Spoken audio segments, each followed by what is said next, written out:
nana nena twareba urukiko rw'amahanga g'abajungu the European nations bazaho ku nana nena Berlin muri Germany bakwita Berlin conference hapo urukiko rw'amani mnonga amahanga ga Germany against yo nagicazana kandi bagende baze Africa nanagana mahanga agaheri ya Europe bagende baziga kubura baziga tegeka. So habaho ibakwita scramble and partition of Africa. Bija bajungu batera intenyu batera ururu birihanga ryatunga iri kuza kututegekwa na mnonga muri Africa kandi Uganda twategekwa Kongereza amahanga gandi German agandi Belgium agandi France agandi Italy agandi gatyo. So mu Uganda twareba kandi mu 1899 kandi Uganda yaba a British protectorate. Twatunga tegeko ubufuru oburi tegekwa ihanga ya Britain. Mugabe wa Bungereza ni president wa mahanga gugona of course unakogo King George na bakinga banda babireho kusya hari Queen Elizabeth of course hakaho Victoria George others. So kika ijo twariba Queen Victoria kandi na yemekwa aho muri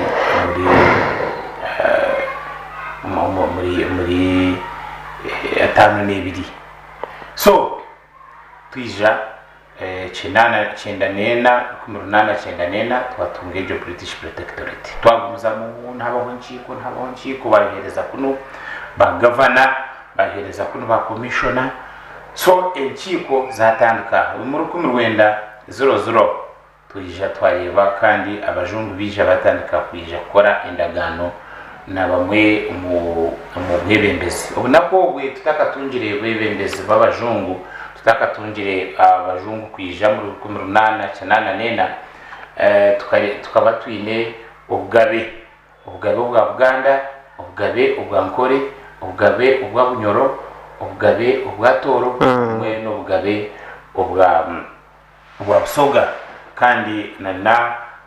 districts ninga kingdom chiefdoms abagisu na bakabine kuba kwetwaza abachori hamwe na nabarango na nabandi umubuke bwabo.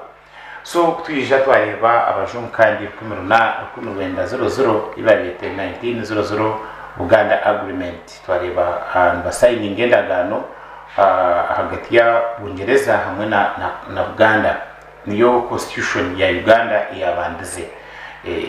habanze iyo constitution ya Uganda agreement ikani ne kwata Uganda kukeke n'ibintu byinji ebikuspiring over bikumuzamo mu agreement ejo ibikwata hamanga gandi aga Uganda nonga land question iteka y'amataka administration kwibara tegeki abajungu kubara bintu bategeka nk'ibyo. Then twareba bakoreya ankore kumurwenda 001 bakoreya Toro hamwe na izindi ya Nyoro bakora agreement sezo. Then bija hata bajungu ubunako bwe parliament kandi shitama Bungereza so bakora amateka mu parliament ya yoko bagarita kuno ezibani beta order in council. So first order in council ya 1902 yija ataho abajungu kwashimikwa batwara reba 1912 1948 1922 nezindi twaguma tutegekwa president wit of course ari Queen wa Bungereza konka hagati haho ba governor binji kusya utwareba the prominent one Sir Andrew Cohen wategekere imyaka mwenda ari akurga umutanganyika kuba governor wayo kandi akije mu Uganda akategekaho ubwire buringwa kandi akahumba 1950. So twarebe bintu binji nibihinduka kusya atano nebiri uhatandika kubaho eshonga kutikezana kwa Uganda na mnonga Uganda na abajungwabo kimwe utwareba Western sa Edward Mutesa wa Birari umugabe ninga kabaka wa Uganda bamwita ahakwemeka umugabe wa Bungereza Queen Elizabeth bamwemeka 52 twareba kandi hazayo nibamwita kuba mwesire bamushitamisa mu kidara cy'abantu batosha tubamushitamisa mu kidara cy'abakuru cya royal tent hazaya yatongana abaganda batabuka twareba first Uganda crisis finally bamukwata bamukoma bamukomeroko Bungereza kwihagarukiye kundi bamukwata bamukoma umwami Andrew Cohen wa Birari governor yamukoma kandi ubu yabari umugabe wa Uganda umuntu mukuru w'ekitinsa Uganda so ikicho cha sparking so many other things twareba habaho kandi abanya Uganda bawujya mutanka muno mwene twetenga kwikwatiramo tutegekere ubire bwani bukwireyo murekeni tuhati twikwatiremo twarebe inciko nazibaho urukiko rwabanze rwa Marlborough batwara abanyarwanda bingi naho murumbarara mu nkore agenda y'abantu bingi pochitinsa byanyuma katiti n'abandi abagenzire aburesi bingira bazo mu nkikwezo muri Marlborough Bungereza then hakurataho rwa Lancaster the best meeting ever rwa Lancaster w'abantu bagenzire kandi bakatekateka ibintu byatandike amanga others batekatekire no kutandika kw'ibibina bareba abashija ba Ignatius Musazi ba Milton Obote n'abandi bantu bingi batandikire inkiko zo kutandika ibibina twareba UPCDP ne formingwa UPC Conservative Party then finally Kabakayeka so hagumzamo kusya 59 obyabire free bikazo mbuteka kusya kwetebekanisa 2000 nkaga nebiri kuri nkaga nebiri ebiro mwenda kandi twareba ebendera ya Bungereza aho mu Kampala aha Constitutional Square kandi aho twareba bahanura ebendera Parliament bahande bendera ibakwita Union Jack ya bire bendera ya Bungereza twareba bajahanura kandi bahanuka ebendera yaitu ya Uganda twino of course bayishongore cyeshongoro mugenzi Grace ibingira participating mnonga Professor George William Kakoma aba designing byeshongore ebyo na nebendera yihanga na nabandi bantu onakogo tukaribo kushemerwa kutakarebwaga buri government onakowe government farms zabezuruho nkaruhengere bayihayente buri district burugombora burishaza bazente babaga abantu bashemerwa tukaribo kurra ukwabintu kubaho abantu kugira ngo nawe baza kwitegeka baza ku ahabo ubusosozi bwatandikire kurebeka umbajungu hapo houses abantu batakushitama hantu hamwe batakurira mu hotel gamwe batakugendera mu motoka zimwe so abo harwo bija ko haba harwo kijungu icabajungu n'ekijungu icabira buju so the bombers babaimbatura the bombers ezo hakutura y'abajungu bonka hantu hari clean na munonga komo muri baro mwebjueka bikabyazire na za koranzi abajungu abaimbatura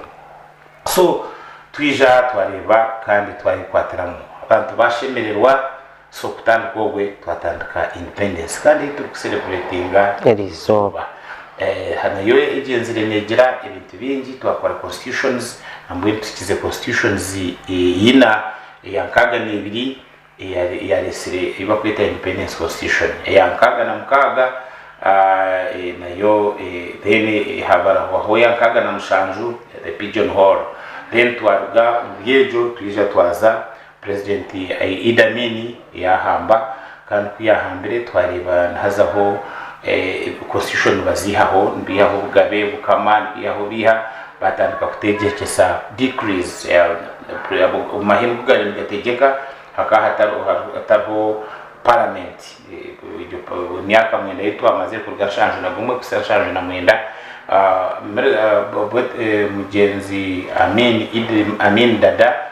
ategekesa decrease kandi tuje twagaruka twareba hazaho mahagani gategeka abantu ba president Yusuf Rure manyabahi sia kinana twatira karuru kandi tukareba Milton Obote nagaruka umuntu gwa kabiri kutegeka yasinga akarura kubagize ngo bakiba munonga mukaka hasingire DP yabenebemberwa Dr. Kawanga Semogerere kandi bamwiba then twari host sub president 7 current member of parliament rather current president w'iyanga ya Uganda yazo mutishaka na NRA mamahe nembunda na mushanju n'abandi bantu bamusupporting yazo mutishaka kandi twari bari kumurwenda 85 urutaro rutenga kandi 16 urutaro be barusimbura konka batagarusimbira kabanza kubaho de amahe kandi de okeros titokero rutwa na baziyora tunu ramaze baziyora rokero kandi bahambihanga then president Museveni na NRA government bija bahamba series over 85 twakora constitution kandi yensia through constituent assembly so twareba ibintu byinji nibibaho kusya elizoba kandi ubu ihanga ryo mu kitugumu na celebrating independence yo kureta theme eji tukoza kubantuganiraho history ejo tuzaza tujubagarikira mu tuganira abahamu ibintu byinji binanenza kubagambira tuya kumantu bigenda mpora so jo kureta ejo independence yankaga nibiri ya y'imyaka nkaga na kumwe twetegekire sustaining a united and progressive nation, taking charge of our future as a free nation. Twetenga kwikwatiramo tukategeka charge of our free nation, tutakutegekwa mahanga gani abantu kubaragira bagira ngo World Bank yashara mu sente zayo twibasa bagira ngo abahe hadire endwara yija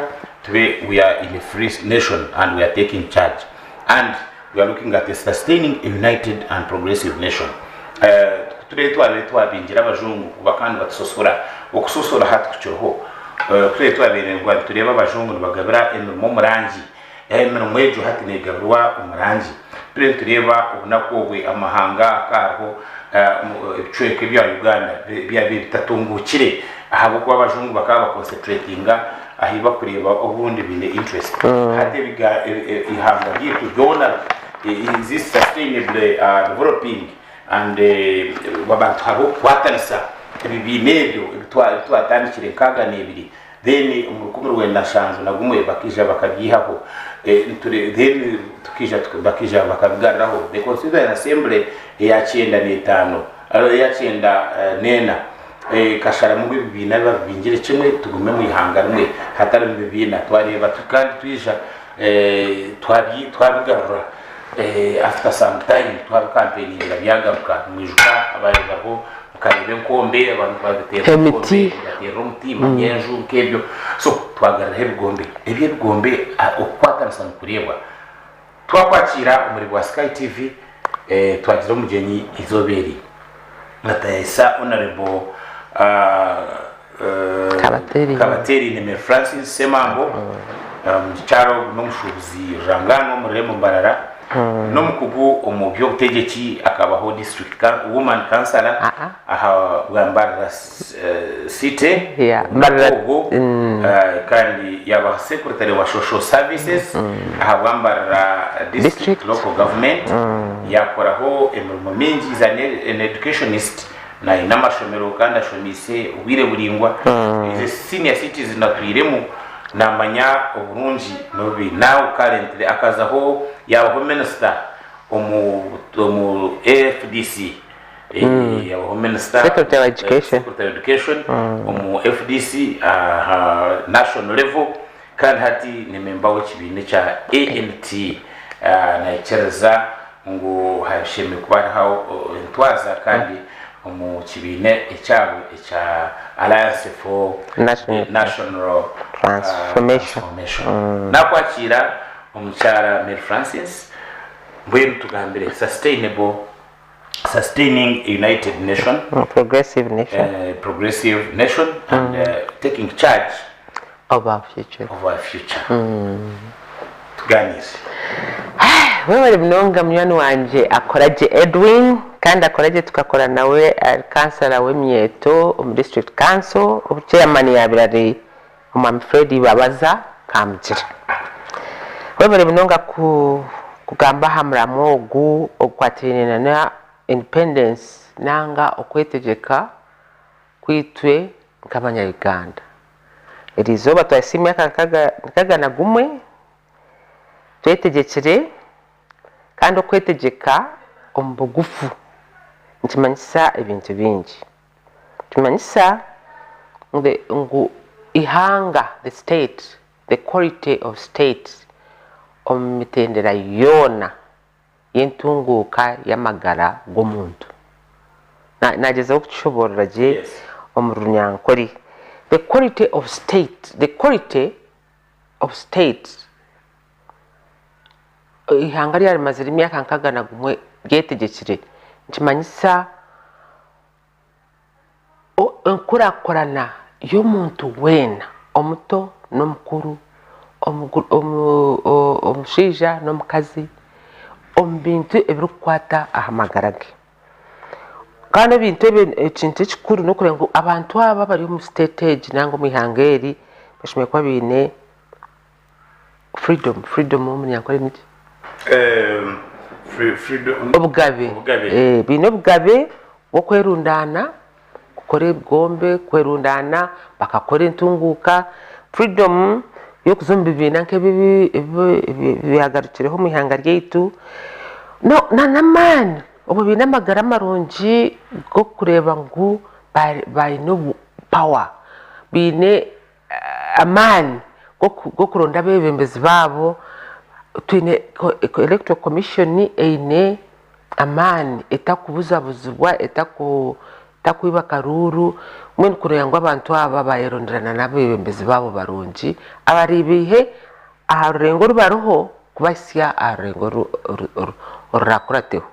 so mu ihanga ry'itu cime kwa tureba myaka 5 yahwaho amagara g'omuntu mu ihanga ombintu byona holistically itomishomero ry'itu yakabaterine twine vision yitu eyo kunacaringa omwana holistically ombintu byona ebyamagara ebyokurya ebyokusoma ebyedini ebya spiritual ebya family ebya business mwen kurengu ebyokwatsa engaro so a junior quality of a nation that can proudly celebrate nanga kwehuriza twasimya kankaga na gumwe omuyanga ry'itu okwatanisa nyobuna nkashomeraho demo kakobo primary konka kwabereza kurunda ishomero ryo kushomeramu nyoni nyishika first choice nkanje tirega yaza high school konka my father yanje nshonze merehero konka kigenderwa nkanyenda ku akata ukanurengu ncangwa kuza kurunda ishomero kushomera handi ngo gende yegeyo cultures z'abantu boko konka nakobwe akabuza call ngo abantu bakwita laibi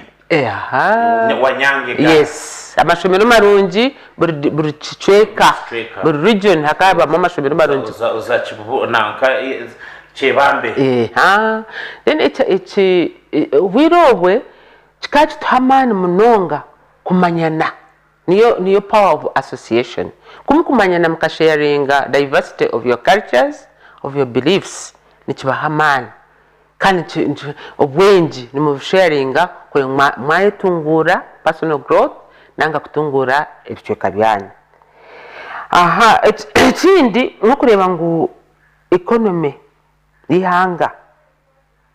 eryo mburyo busikiri habuka abantu babina mani the quality of state according ko ibintu binagambaho bari free to interact free to associate nibahano bwenji hati barete ntunguka mbicoka byabo bitu so no kimanyira kimwe ngo obwire obwa 19 obutaba independent economy ya Uganda ekane ingana ne ya Singapore obwire konkati waza Singapore no gwero kagwe bakatsigana nje myaka 10 naho nana 200 ahabwenje hakabaho ki ivyo nanivirga the quality of leadership of state of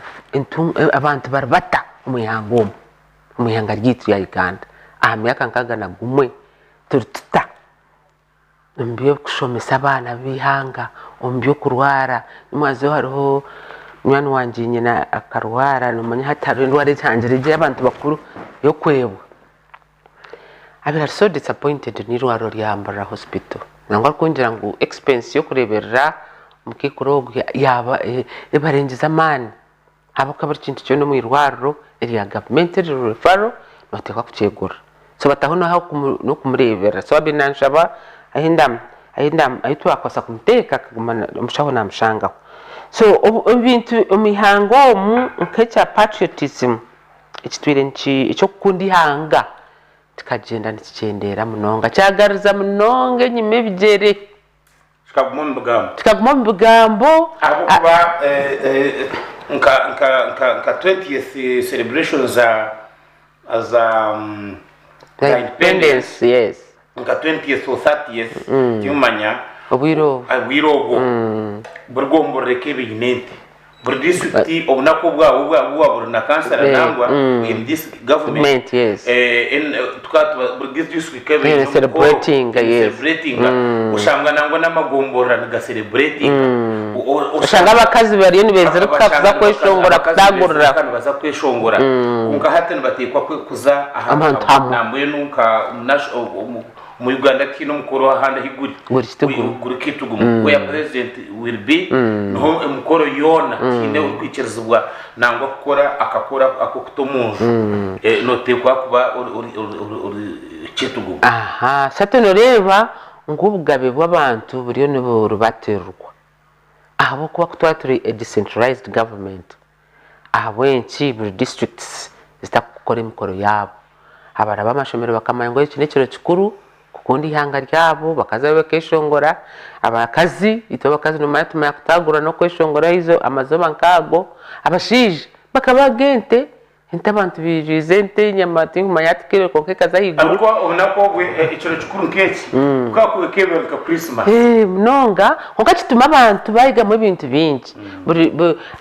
nkejo time iwachomera abantu baraka kujetegereza je kugiteka mbicyoka byabo no kujigenderaho konka hati yaza kitugu tingumanyiwe kitugu muragire abantu twakwija kwetegereza icyo kubanza ibikubana bigambo endimi n'ururimi no ya Uganda tufinira mu rwensi yo wakweno wasaka TV nkakananga radio abantu abahansi izo za TV na radio tubagize tubazine so okundo ihanga ryitu patriotism has died in this country twakine muramwa gukunda ibintu bitukora kandi ihanga ryitu rurungi ihanga ryitu rine ibintu birungi hatebye twakibine cya kabiri ibintasi ibesente hati umwana wanje Akoragye itaba twire mu business nko kwagamba za loan za banka turaza tureba ziriya higuru interest rate yari higuru na government yonka n'amabanje nibajya ngo our economy has been mortgaged no mara kwate cyapa cyo mwanya kogo kachito mu banka kumara imyaka 20 ubayeshashura banka hati ni economy ya Uganda ngo twinibanja rukurenga 81 trillion. That's a lot of money. So nchimanyisa nguna President Museveni no yakuritayaringa hati umtabana kazaho na mtabana kazaho na mtabana kazaho ibanje rishashuru. So economy yihanga yatandika kugarize nyima ebijere abantu batakugera batacese imisaka sente munshaho umuntu wayenda kusa kunywa ka biyo mu club okashanga kora beno basa kugura chipibiri ati noza kuza yonywe nango kahinduka rgar bero bia ukaza hari Uganda waraje yakasese itari na Uganda warajye yihanga ryitu ninyuka hine bo bana bitu bayino bashomera Malaysia kuba bibije mu cyumuro bagira ngo kuri Uganda warajye yayigura umunonga ya Uganda icupa ya Uganda warajye nibagigura nke minunde 3 sente zikugura hatiyo ebyo tubyine ebintu bitwine nabyo bikazo mu monopole ebintu nibishurwa abantu baki umahanga hero warebera nkahamwani ugwabegore terete intasi ihanga ryitu nyonishuka ubire bwa UPC ahitwa ubita azariro akaruho ahibabe barunda ndomwani sokore ekorejero yani ekorejero na factory exactly kuko tutagira ishomero ore abagara n'abareta umwana gwabo bagupima babahandika ubwire bwo kubashasha gwahika abahereza akasente bagenda bahera abana babo mu mashomero abana bono mu cyaro ukuriye ngo bano kushoma kurumu umujinya hate ibintu hate bikagaruka nyuma habuka wano rebana n'amashomero aga government no tangara wari ba the standard quality y'ishomero na n'ishomesa y'abana ekagarize nyuma ebikira na n'ibintu by'abana bakushoma kurwa mu primary kandi karikira muzito ninungi kukira kimwe mu tertiary institutions abana tibine skills zona ezibakwihaye okushoma kuruso academic umwana no craminga hata mwana oguyaheza university nazasoma haboka kamanyira ki kushoma ibitabo byonka na n'umushomesa kumugambira byashime kwa nashome mbiya kushoma konko mwana utakozise engaro omwana utakozise mutwe omwana utakozise umutima takwasa ku improvinga economy ya Uganda so nirengu government tekire muramwa tekire mani kurengwa abana aba batunga tine bacayina bakosa kureta factories zakuno baza kubareta bareta factory ni bareta bacayina babo aka twine skilled labor so education system nayo ne tugarize nyuma ambientation ahabuka njibanyisa ngo umwana akakweza kushoma kandi obwishena nyina bagurizo tubanja baguzente baguzo tutama nambone butwarwa mu karuru president nkamugambira akanja ngo abonye tutampagire kametse ebintu biri nyimoko abantu kabagurizo tuntu twabo katugurizo tuntu nanyembarumu ngo ntera abana nkabana nabargayo baronde mirume umwana nasa kwata certificates zeza university ariko rondo murumo ya hero ya gutunga mambanza na mamwe twari 50 umwana hereze university obishena nyina so norengu economy tine bari no bajombeka abanya-Uganda abakabana bato tibine mirumo ni mprongo na ninde hati za bodaboda muri mbaraze yonjire hati kuza kubuza 5% in graduates yes 10% in master holders exactly hatecho n'abana n'abashomesa ba primary norengo umunya-Uganda takozire contribution a economy akutungura economy yihangarike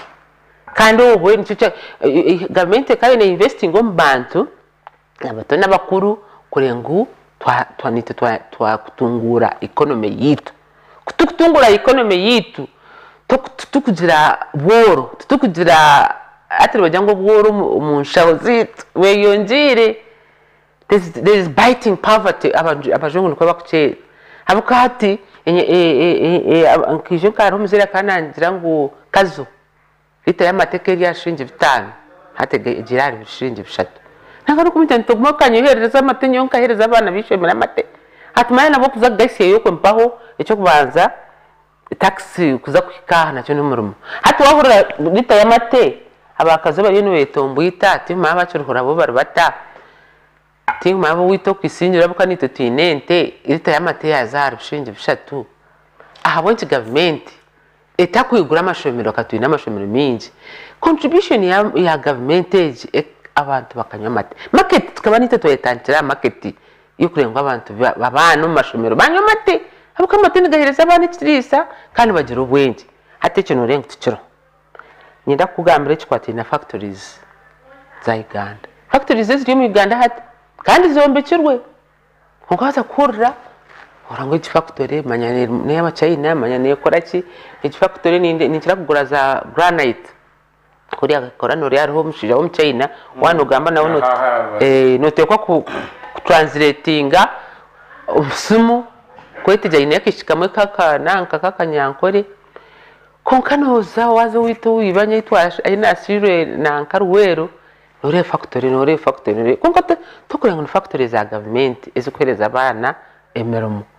abo kuba factories z'abantu bana biti tibine skills so economy yihanga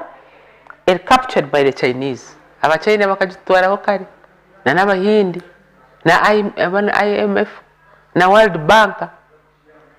hati ntuesimira umuriki abantu nibagena ngo na Kenyans ngo kahatu nkomurambara petrol station zizikukirayo neza Kenya kandi bizibeza aba Kenya n'aba Somalia aba Kenyans so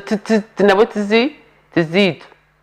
so our economy wareba economy yihanga yarwo mbantu bayo amanyango icyo nikizibu cyango namwe n'abanyarwanda baturikize nanga bakutureba twine kwetekateka mnonga tukareba okutuwa kwasa kweorganizinga tukareba ngo tuwa ibintu bitukinga byagumo muri yitwe twatandikiraho kurenga abana bishimira banywe mate umurisa yatunge sente tukatunga sheme kutunga muri mbara nambo ntima akacebeze yana atwortiza sheme kutunga mu chamber of commerce umuntu yende bihimba enkito binamashimiro wende binyobwa umanya ngo noja kubirondo kumpa aho kubikige hansi okubiyongireho mwenti tunga information era tuyambe kurenga twareberera za businesses zitu nkito bari mu mashomero echa kabiri ekintu kikwatira n'obugabe bw'abantu human rights ni kintu kugira ngo umuntu umwana yazarwa yareberwa je yashoma yabyama mu kaju karungi katakuterwa njora yazum konka twaza kureba ibintu bikwatinina na cyaheze kuba hari president wa NUP cha Entebbe nikitinisa sito bari wabature mu politics especially izugambara ibintu government etakukore bitashikiri kandi ubu binabikiriziwe so Bobi Wine okuba capturing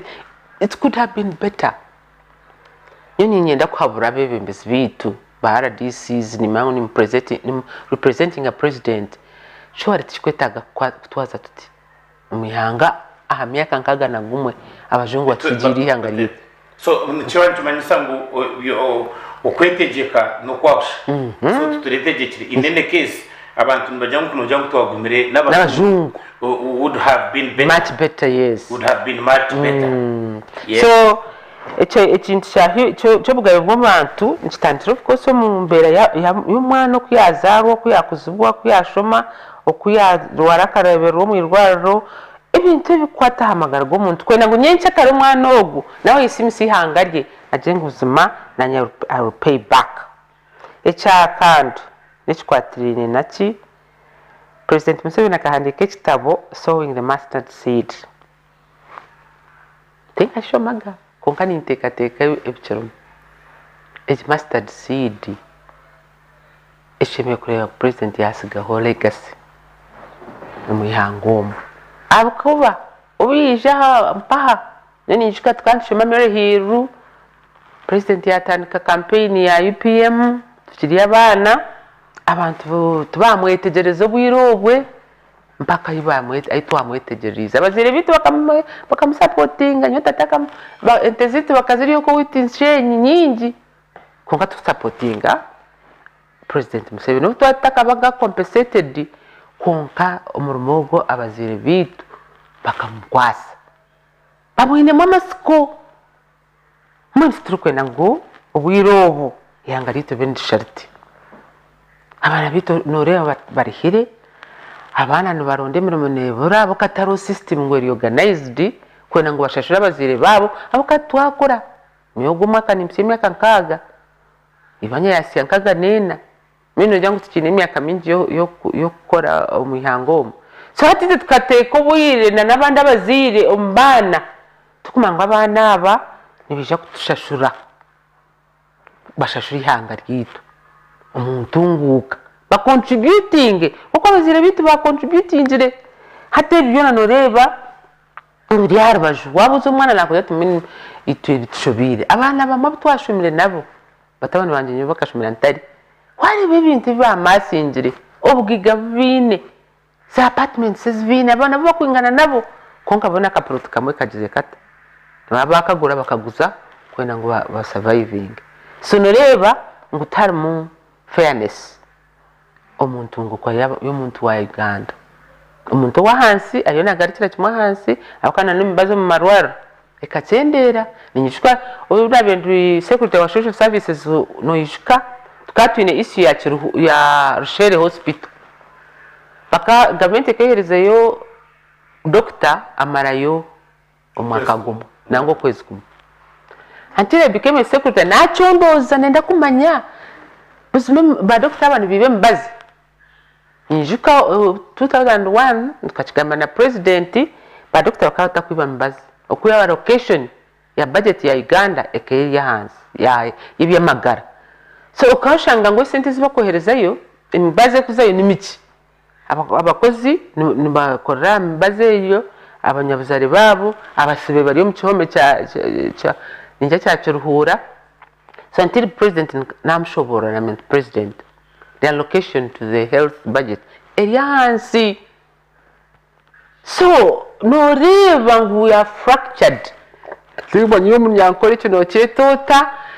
buri mu hatatangiye kutina na mugenzi we kandi abanyankore n'abakiga nyo mukiga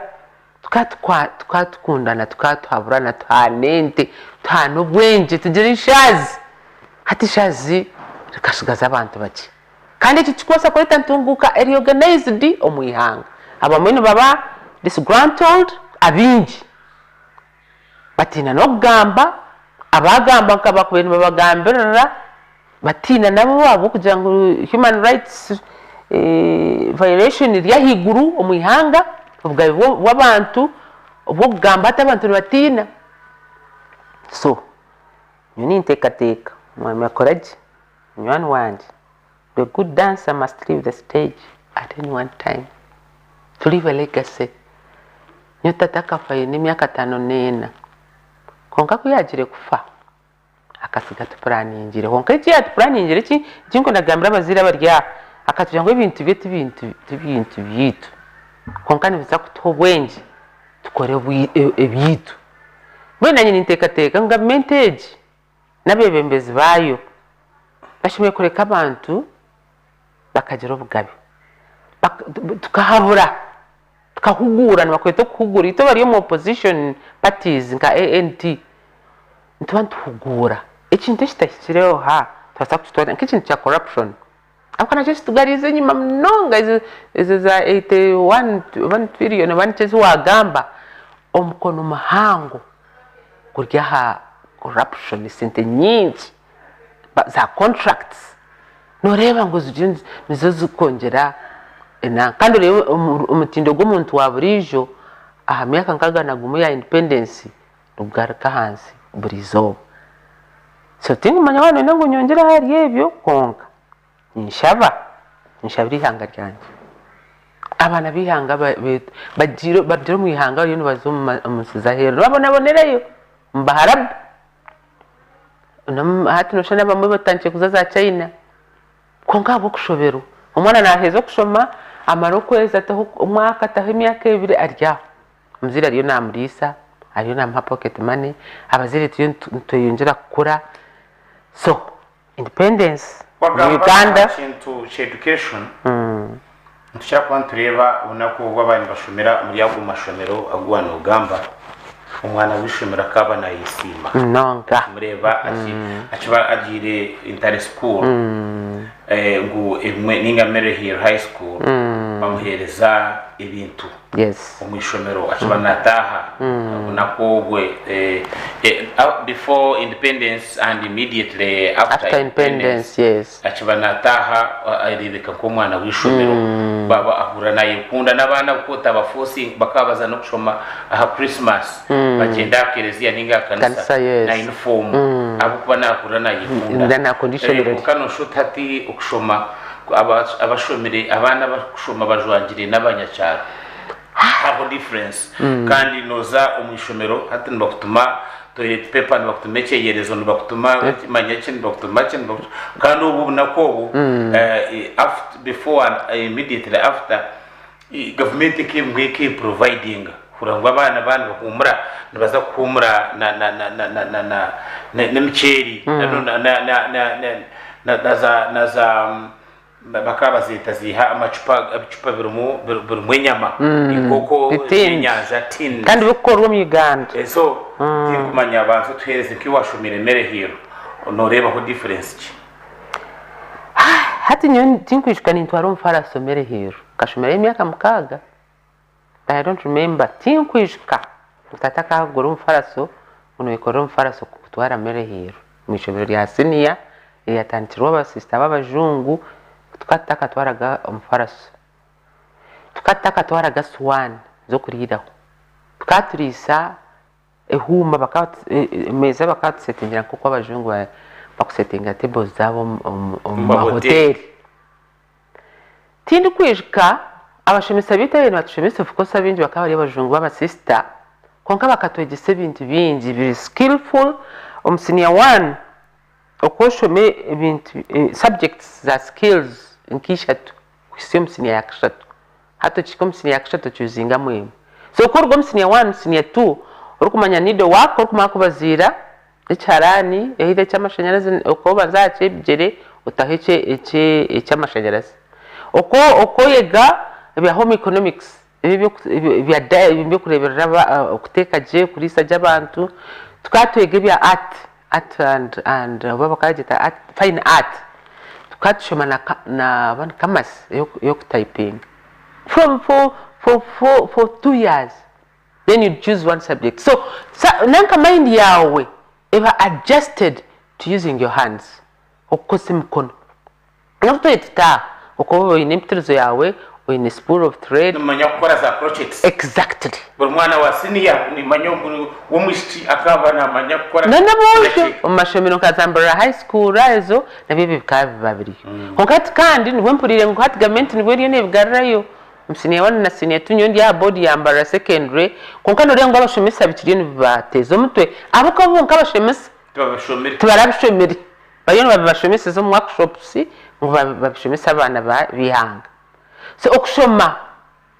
okwerigenda twakine makuru nyenda kugambira amazima Akoragye kandi tusigarize mnyuma munonga nkabanja nkihanga ariko abana babo batashumire ebintu ebikureto mwana yaye kunda nubya kwataka tungire murumo konko karengwa ariyo nagezaho kuri ikintu kwe bibwanuga ebitwantugambe byo crochetinga byo kubazenye tatakangura cyarani cy'amashanyarazi namwe n'ubunanisho macambogo nkabazira academic gowns zabana tukatumaziro bwire buringwa natunga sente nagora na proteinaria umusente zaki zinihiro mukubazirira academic gowns zabana bane ma graduating so kanu rengo nyine skill kandi inihiro mashomero aguna arabiremo hata bana noronda skill eba kuyiho mu mashomero ekuburra nambo ni urwamkaga next week aba P7 P6 na P5 baza kusiba Nyamtanga Technical College tushabiro mshije gwe ngo atwitirize abana basibe mu departments za carpentry welding bakwate byoma muno konkano rero ndi kintu kitugumire abazire bone nabo tubakucenda bakana mindset y'abazire twakumanya umugasho gwaki w'ikintu eki abakati baraterabiremo cha skills urwego wa Sky TV twakaha kwendera nyenda kusima mnonga kandi ahabwe nshongeji n'inshonga mpango mnonga ni kwata amagaraga mu muntu ni kwata ihanga ryitu ejo history na ukutugire turabamo really tureba ngo independence y'imyaka kagana gumwe tugiriro mugashu itegekire ninga abavumire bategekirwa abajungu bari hari mnonga ninga ubunda babajungu ba extendingire more years omyanya yabo batungukire kukiza itwe abayitegekire nani kushaba ngo sibure abarebi bantumwe baturikize muri yakasheshe ndeta gihanga that works for all ihanga eriku planingira nango rikutebekanisiza buri munya Uganda hatari mukushorora ihangeri niryo rurungi kandi ihanga ryiturinde tiri gitine niyo kazaho karamoja bine mabo stones niza kumara imyaka 5 kwayo hati karamoja wazayo kareba umuntu waburijo nuhura tukarayo so nyo nishaba twenda tureberera mukorera ngo twadira yabebembezi abakureberera abakuja kuherezi kutebekana sihanga ryitu rikabiri abantu bona hatari mukushorora then tukabona simra umihanga ryitu okwetegyeka nkabayiraga Chara Mary Francis Kabateri ne nanabagambire gunomushubuzi is senior educationist, is a politician kandi nomuzire nabana is senior citizen umurembo rwambara kandi n'umukoreyo natwenda kusima iwe waguma uriyo murebe kurugum kasheshe kandi kushaba ngo gume hari programs zindi ziza kugenda mu misho Sky TV irakari abantu ni kwendeza independence nonje mnonga yebali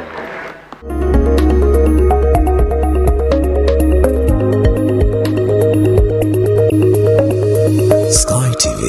irakari abantu konga shunze kanibo kirakweshongora totera yo kamu